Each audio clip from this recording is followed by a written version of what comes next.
Rolling Luggage by Amanda Vilanova. I'm in a department store. The signs around me, all written in English, boldly advertise 40 to 50% reductions on American products. The announcements on the store's loudspeakers, however, are all in Spanish. The invisible orator overpronounces every syllable to counteract the Puerto Rican accent's typical speed and alleged lack of clarity. How these contrasts capture my country's unique history is lost on me today. I'm too busy trying to keep up with my mother.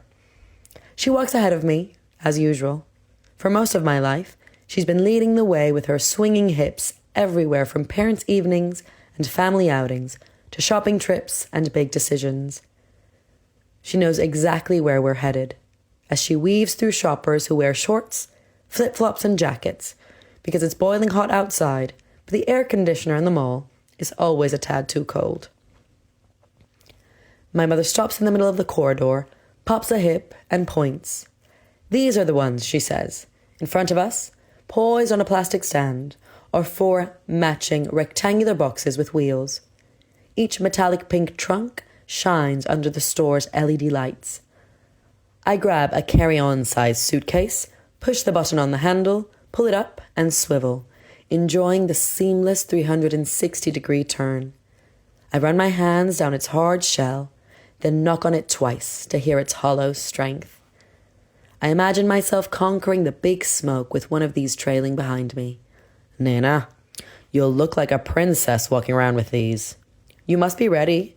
You may just bump into Prince Harry, my mother says with a wink. We laugh at the absurdity of her last statement, but hope these empty rolling things are a gateway to the success of my aspirations. After packing so much that the bags might burst, my mother's expression changes. Suddenly serious, she invites me to sit on her bed, then places something in my hand. Your father gave me this ring, she says. I want you to have it. I feel the gold ring's weight. Watch the amber stone with small diamonds on either side catch the light. Mami, I can't take this, I say. Si, you can, she replies. If you're ever in trouble, you sell it. All women need insurance, and you won't always call your mother. I meet her gaze and understand the true meaning of distance. When my mother drops me off at the airport, she helps me glide the bags onto the conveyor belt and waits until I go through security. We wave at each other teary-eyed and have no idea that this is the first of many goodbyes like this one, that this date will be a marker, cited as a before and after when telling stories about our lives. I arrive at my destination, the largest airport I've ever seen, and stand next to a conveyor belt. I spot the overfilled pink containers gliding towards me and give a sigh of relief. I feel like a princess for all of 2 seconds. Then I'm relegated to peasant status as I roll the heavy bags onto relentless trains and down streets that didn't make it onto London postcards.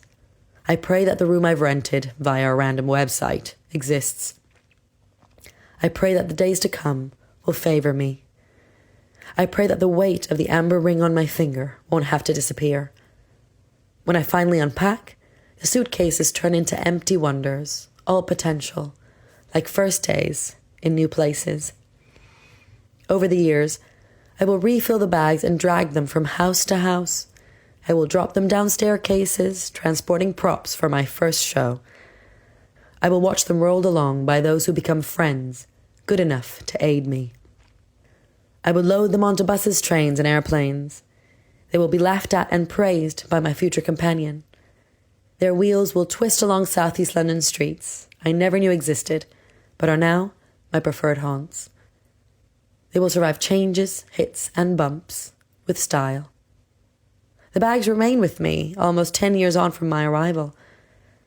And on those sad days when I wonder if I will ever truly thrive so far away from my homeland, I stare at the metallic pink trunks. I take in every little beaten-up section and remember what they represent. I came accompanied by my loved ones' care, strength, and faith in me. I look down at my left hand and smile. If I have an ounce of what these cases are made of, and a pinch of my mother's dazzling authority, I may just conquer this conqueror's land with an amber stone poised on my left hand.